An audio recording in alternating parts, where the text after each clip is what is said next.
Halo guys, selamat pagi. Ini hari Jumat ya, hari yang sangat-sangat penuh berkah. Berkah ya, jadi Jumat itu hari berkah ya. Jadi jangan kita merasa bahwa Jumat itu hari yang ibaratnya mungkin panas. Seringkali kan Jumat itu panas gitu. Ya tapi Jumat itu hari berkah gitu, gue bisa bilang gitu. Biasanya Jumat itu kalau dari apa yang gue pahamin turning point gitu. Jadi memang timing kehidupan itu berputar tuh di hari Jumat gitu.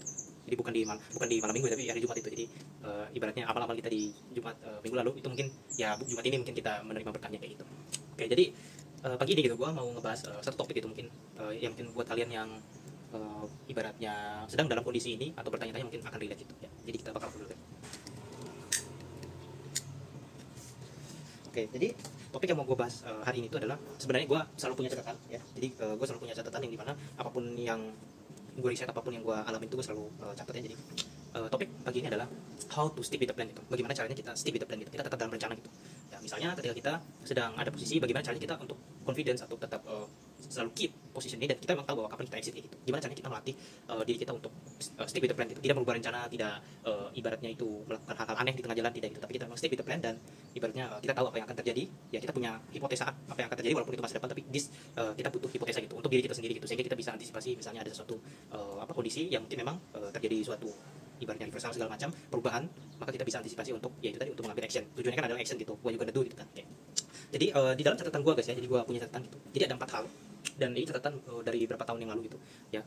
Jadi ada 4 hal bagaimana caranya kita untuk stick with the plan gitu ya, stick with the plan. Nah, jadi yang pertama itu adalah kita harus yang paling pertama itu punya strategi guys gitu. Punya strategi, punya plan. Nah, syarat untuk kita punya strategi dan plan itu artinya kita harus pernah melakukannya 1 kali minimal gitu. Jadi bagaimana caranya orang membuat plan dan membuat strategi, itu dia harus pernah berperang dulu guys,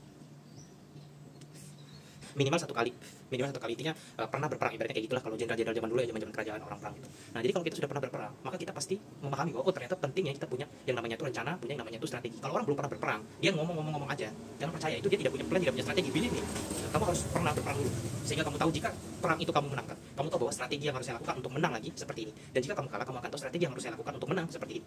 This is the points ya, harus punya plan dan harus punya strategi dan minimal harus berperang. Atau paling tidak kalau kalian seorang investor atau trader, ya you harus trading dulu 1 kali minimal ya kan, atau invest dulu 1 kali minimal gitu. Nyakut terserah itu, tapi yang penting lu rasain dulu kayak gitu. Kalau lu teori doang tanpa lu melakukannya bullshit juga gitu. Nah, jadi semakin sering kamu berperang itu semakin bagus. Artinya apa? Kamu punya pengalaman ya kan, kamu punya habit yang bagus juga karena kamu udah tahu bahwa dari 10 peperangan ternyata yang saya menangkan hanya 3 kali, 7 kalinya saya kalah gitu. Nah, apa penyebabnya saya kalah? Ya kan karena apa? Ya karena disitulah kamu membuat yang namanya itu framework atau proses. Oh ternyata di sini letak kelemahan saya dan lu perbaiki di situ pelan-pelan gitu ya. Sambil lu berjalan lu perbaiki pelan-pelan bertahap bahasanya, tidak langsung sempurna. Nah, jadi masalahnya juga di sini adalah yang mau gua ibaratnya highlight gitu ya, gua pundari di sini bahwa jangan ibaratnya itu kita ingin langsung sempurna. Nah itu yang sering sekali membuat orang-orang itu tidak pernah keluar dari kesalahannya. Itu artinya dia langsung pengen benar, dia langsung pengen sempurna, langsung pengen ibaratnya itu profit besar segala macam, menang terus. Tidak bisa.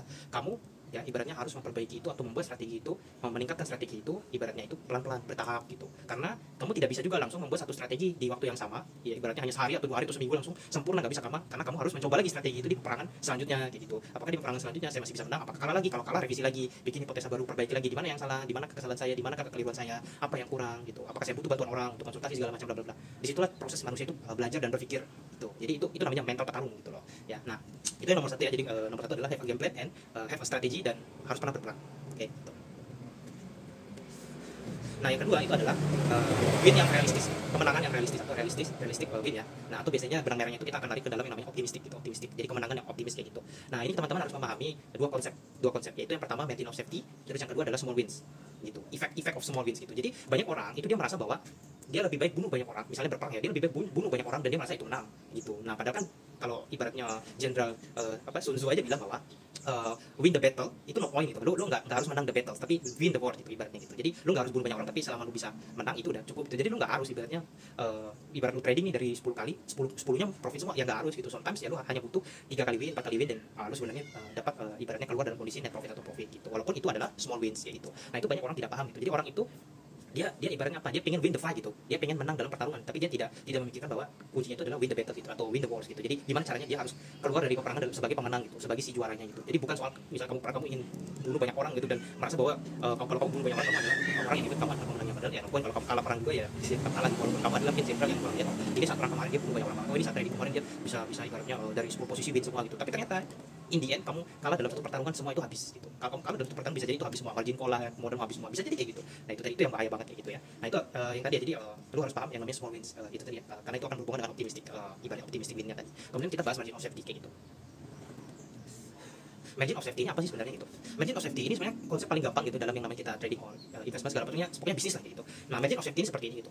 Misalnya teman-teman itu adalah penjual bakso gitu, pedagang bakso gitu. Teman-teman tahu gitu bahwa teman-teman modal membuat bakso itu misalnya 10.000, teman-teman jual 20.000 gitu. Nah, tapi teman-teman tahu bahwa margin of safety-nya teman-teman itu bisa jadi di 13.000, 14.000 atau 15.000. Artinya apa? Kalaupun si bakso ini teman-teman kasih diskon ke 15.000 atau 14.000, teman-teman masih make money kayak gitu. Trading juga sama. Misalnya kita tahu kita membeli suatu aset kelas, kita membeli suatu misalnya Bitcoin gitu. Kita beli Bitcoin, kita tahu bahwa Bitcoin ini akan naik 50%. Gitu. Tapi kita punya margin of safety bahwa 25% gitu. Jadi misalnya kalau Bitcoin itu tidak nyampe 50%, tapi dia sudah lewat 25%, sebenarnya kita bisa saja exit. That's how it works gitu. Itu adalah margin of safety. Daripada apa kita maksain gitu. Kita paksain, oh ini harus gini gitu. Akhirnya apa endingnya?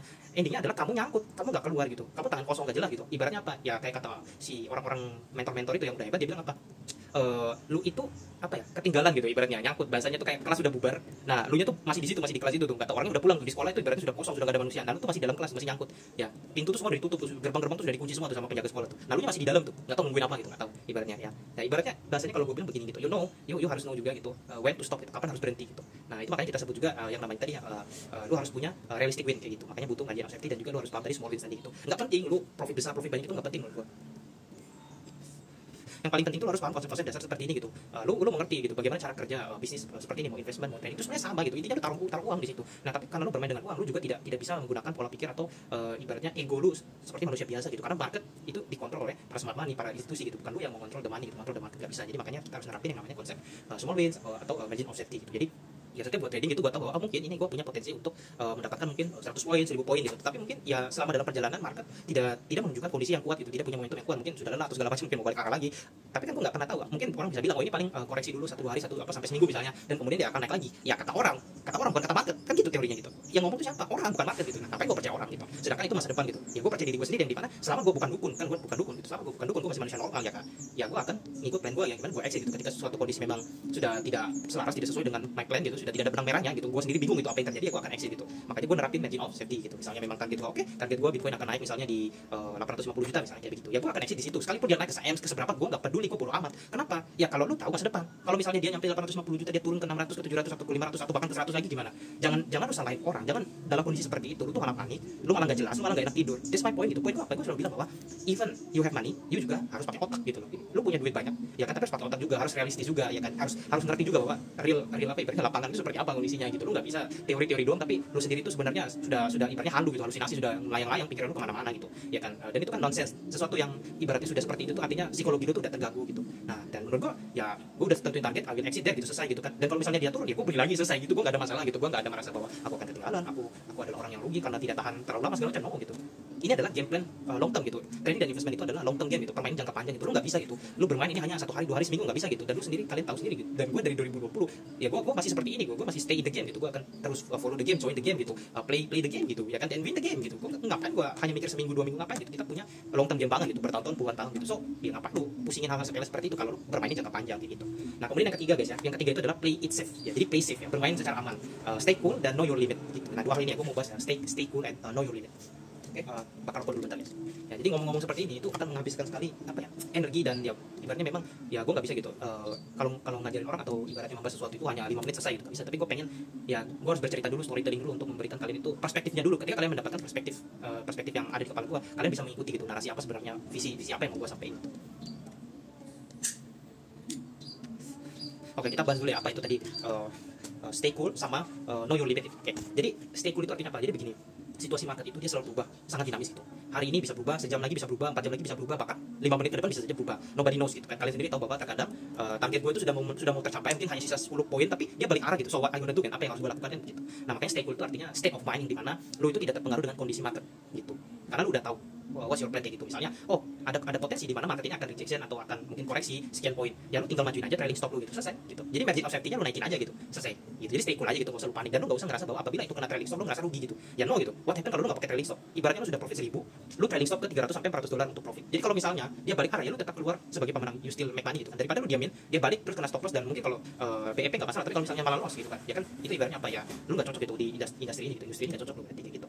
Jadi kita selalu stay cool aja gitu, selalu merasa bahwa ya apa yang kita lakukan ini sudah yang terbaik gitu. Nggak usah panik, lu nggak usah ibaratnya pusing-pusing juga.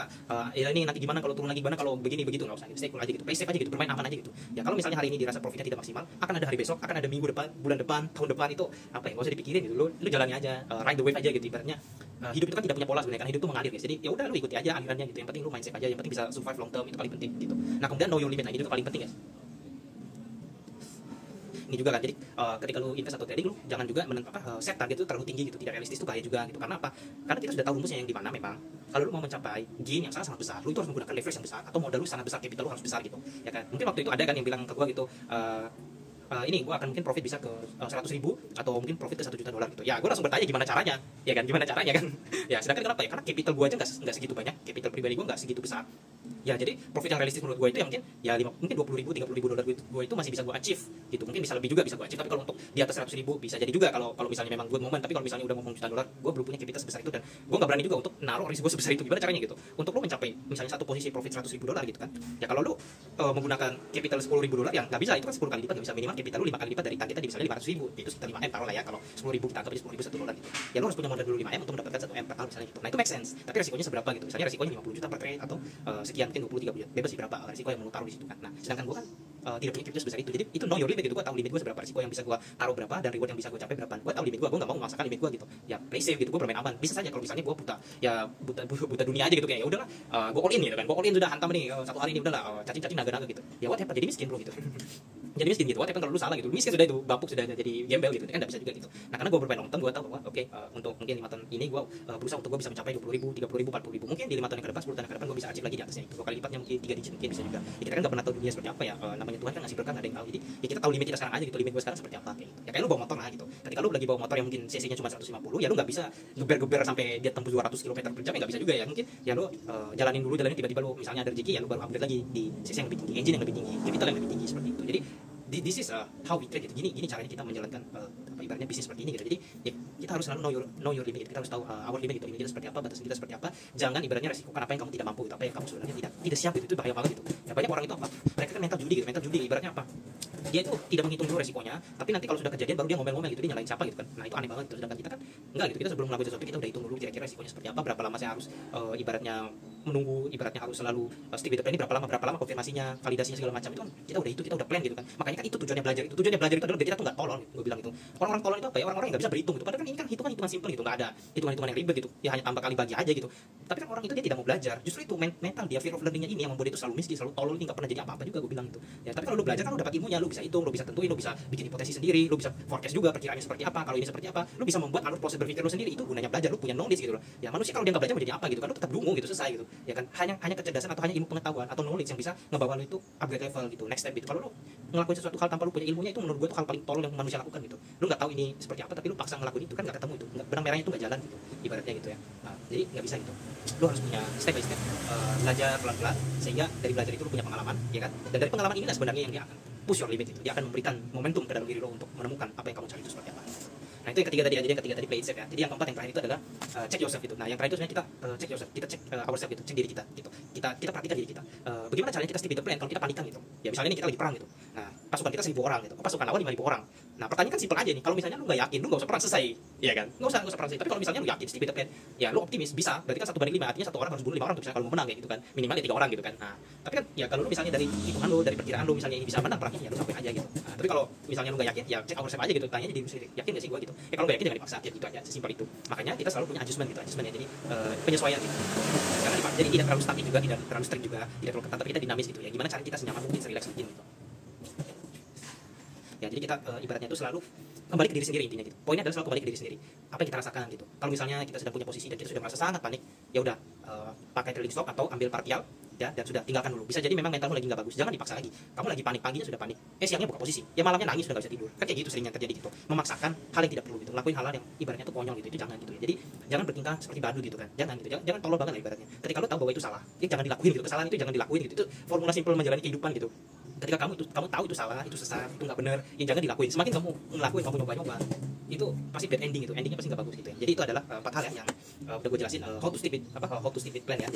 Jadi yang pertama itu have a game plan ya, kita harus punya strategi ya, harus punya game plan, trading plan lah bahasanya. Kemudian kita harus realistic juga, ya harus optimis juga. Jadi kita harus paham tadi konsepnya, kemudian harus menerima yang namanya small wins gitu. Kemudian yang ketiga tadi play safe ya, bermain dengan aman, know your limit ya, limitmu batasmu seperti apa, jangan paksain. Lu kalau masih miskin jangan dipaksain. Lu kalau misalnya masih pakai motor, ya udah tradingnya seperti orang pakai motor, nggak usah kayak trading seperti orang pakai Lambo gitu. Nah nanti kamu turun atau tuh bangkrut, nanti mampus kamu jadi gembel, jangan gitu. Kemudian yang terakhir itu check yourself ya, jadi pastikan bahwa kamu tuh nyaman ya, kamu tuh bisa tidur nyenyak, happy, nah itu sudah bagus. Tapi kalau misalnya kamu gelisah segala macam, ya menurut gua exit aja ya, mungkin lagi badut aja tuh, jadi udah jangan dipaksain. Semakin lu paksa pasti bad ending itu. Oke, jadi itu aja ya mungkin menurut gua pembahasan kita di pagi ini ya, topik tentang bagaimana cara kita stick with the plan, bagaimana cara kita optimis, tetap mengikuti plan kita, dan yang paling penting sebenarnya adalah never lose your money. Jadi selalu ibaratnya jaga resiko lu, jangan terlalu serakah, jangan terlalu ibaratnya itu apa ya, bahasanya itu maruk lah bahasanya tuh. Sudah serakah tapi lebih serakah lagi gitu. Jadi sudah dikasih lebih mau lagi, nah itu bahaya juga gitu. Nah, ya jadi itu aja sih sebenarnya. Jadi ini very simple dan hanya 4 poin aja, karena yang gue catat dan yang gue pelajari 4 poin ini menurut gue yang paling penting. Selain itu mungkin masih ada tapi gue nggak tahu itu apa.